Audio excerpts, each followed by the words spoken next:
China's foreign minister to visit Philippines. The Philippines announced on April 18th that Chinese Foreign Minister Qin Gang is scheduled to visit the country in April. From April 21st to the 23rd, Qin will meet with his counterpart to discuss regional security issues, including the South China Sea. This will be Qin's first official engagement with the Philippines since becoming foreign minister and state counselor in December. His visit takes place amid Beijing's dissatisfaction with the Philippines' decision to extend military access to U.S. bases. During the visit, Qin and Philippine counterpart Enrique Manalo will discuss implementing agreements made during President Ferdinand Marcos' state visit to China in January and the outcome of last month's bilateral talks on the South China Sea. The Philippines Foreign Ministry stated that they will also discuss regional security issues of mutual concern. Recently, China's ambassador to the Philippines accused the country of stoking the fire of regional tensions by offering expanded military base access to treaty ally the United States, whom he accused of interference. In response, the Philippine National Security Council stated that it has no intention of interfering in China's affairs with Taiwan or allowing itself to be used by other countries to interfere. China claims significant portions of the South China Sea, including some areas in the exclusive economic zone of the Philippines, and is worried about an increasing U.S. military presence there.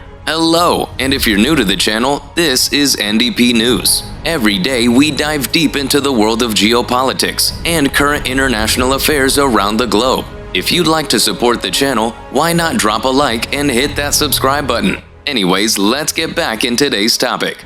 On April 3rd, the Philippine government announced that it would grant the United States access to 4 more military bases under the Enhanced Defense Cooperation Agreement, EDCA, between the two countries. In a joint statement released on April 11th, the U.S. confirmed that it would allocate over $100 million by the end of fiscal year 2023 to upgrade infrastructure at the existing 5 EDCA sites and support the operationalization of the 4 new sites. China has expressed grave concern and strong disapproval of the development through its Ministry of Foreign Affairs spokesperson. China views the Philippines' EDCA decision as a provocation aimed at deterring China on Taiwan issues. Hu Bo, a Chinese South China Sea expert, called it a 100% provocation towards China. This decision marks a significant departure from President Marcos Jr.'s initial friendly overtures towards China and signals a rapid deterioration of the Sino-Philippine relationship. During his January 2023 visit to China, Marcos Jr. pledged to elevate the Philippines-China relationship to new heights, emphasizing the need to address maritime disputes through friendly consultations. However, just a month after the Xi-Marcos meeting, Marcos Jr. expressed serious concern over China's actions in the South China Sea and decided to add new EDCA sites directly facing China in defense of Philippine territory. This decision has effectively inserted the Philippines into the heart of the Sino-US strategic competition, facilitating U.S. military projection into the region. Since the U.S. considers alliances with China's neighboring states critical in deterring China, the Marcos Jr. administration's decision to add more military sites for the U.S. military is seen as provocative by Beijing. The implications of the EDCA on the Philippines' relations with China, and the broader implications for the Philippines' foreign policy.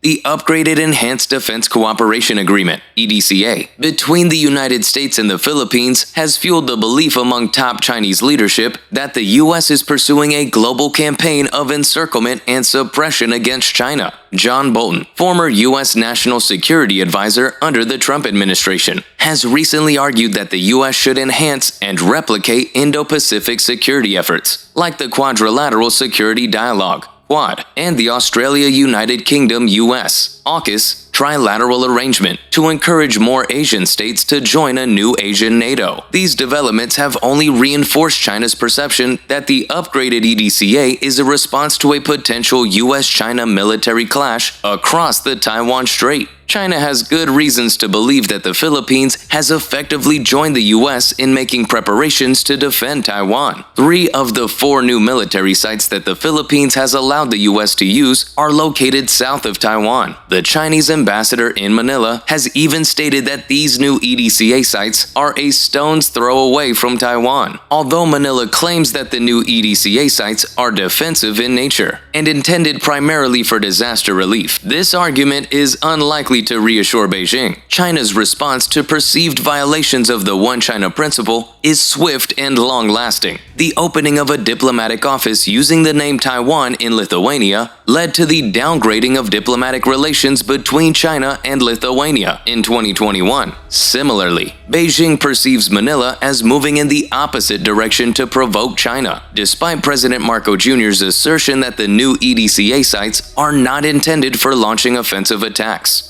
Now, if you're still watching the video, it can only mean you're enjoying it. Please take a moment to subscribe to this channel and give the video a like. Now, let's move on. The strategic implications of the warming of Philippine-U.S. ties since Marcos took office. Senator Amy Marcos of the Philippines recently interrogated defense officials about the purpose and location of a new site, which sparked controversy. She questioned why the country is selecting bases in the north, when its main goal is to safeguard its sovereignty over its areas of the South China Sea, which lies to the west. Marcos, the sister of President Ferdinand Marcos Jr., highlighted this issue during a committee hearing in early April. In response, the Chinese government released a statement expressing its concerns about the Philippines being drawn into the United States' efforts to interfere in the Taiwan question. The statement suggested that the Philippines should not become entangled in geopolitical strife, as it could harm Philippine national interests and endanger regional peace and stability. Although the statement contains high-pitched rhetoric about the U.S.'s attempt to secure its hegemony and selfish geopolitical interests, its core claim that Washington aims to curb and contain Chinese power is essentially correct. However, the statement overlooks China's role in the escalating strategic dynamic in the Western Pacific. Beijing's actions, including rapid military modernization and expansive territorial claims in the South China Sea, could also be seen as seeking to establish dominance over the region. The Chinese statement reflects Beijing's consternation about the warming of Philippine-U.S. ties since Marcos took office last year. Additionally, it reveals Beijing's desire and determination to take advantage of domestic divisions in the Philippines to advance its own interests. Above all, the statement underscores the escalatory security dilemma that characterizes China-U.S. relations. Both sides view the other's actions as deeply threatening, while perceiving their own actions as defensive and justified. This dynamic is concerning for third countries, such as the Philippines, that are most likely to suffer in the event of a conflict. The way forward. Manila's decision to enhance the Enhanced Defense Cooperation Agreement, EDCA, with the United States has placed neighboring states in a precarious geopolitical position. Leaders from Malaysia and Singapore have recently returned from successful visits to Beijing in early April, as most members of the Association of Southeast Asian Nations, ASEAN, seek stability in the region and attempt to mediate tensions between China and the U.S. Manila's action raises concerns about regional security, despite China's apparent displeasure with Manila over the new EDCA development. The Sino-Philippine relationship has the potential to avoid a downward spiral. Firstly, both sides should maintain active diplomatic engagement to prevent further escalation, especially to avoid military conflict in Second Thomas Shoal. Secondly, China deserves that Manila reiterate its commitment to the One China policy to further reassure Beijing through tangible actions. Lastly, China would welcome ASEAN member states to facilitate intra-ASEAN consultations before taking any security measures that may jeopardize regional peace and security. The EDCA's momentum has placed the Sino-Philippine relationship at a crossroads once again. Immediate action is necessary to prevent the deepening of differences and to manage possible crises in the region. But what do you think of the new military sites assigned to the U.S. by the Philippines government? Let us know in the comment section below. Also, check out our video on the 4 new Philippine camps assigned by the U.S. to fully understand the strategic locations and importance of these new military camps. This has been N.D.P News, and we'll see you in the next video.